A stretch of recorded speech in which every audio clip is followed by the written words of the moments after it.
Es vairs vispār nelietoju ChatGPT, man pēc tā vairs nav vajadzības, tā vietā es izmantoju šos 3. Numur 1, ja man vajag ātri uzģenerēt tekstu vai kodu, es viennozīmīgi lietošu Gemini, tas ir ātrākais, tam ir 1 miljons tokenu loks, tas spēja labi strādāt ar Google meklētāju, jo tas ir Google, un tas ir perfekts tādiem kā uzmetumiem, ātrām informācijām un tam, lai strādātu lieliem failiem. Savukārt, ja man vajag precīzu informāciju vai ģenerēt kaut kādus datus vai kodu, kas ir būtiski, es izmantošu viennozīmīgi cloud, tur ir OpenCloud, tur ir Cloud Cowork, tur ir Cloud Code, visi šie rīki, kas spēj fiziski veidot lietas un fiziski darīt lietas. Savukārt, ja man vajag ātri ģenerēt bildes vai video, es izmantoju Groku.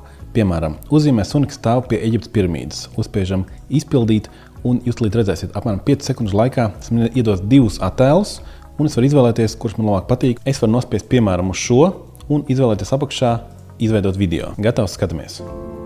Pat mūziku pielikt klāt. Un es varu norādīt precīzi, ko es gribu mainīt, kam te būtu jānotiek, un to viņš uzģenerēja mazākā minūtes laikā.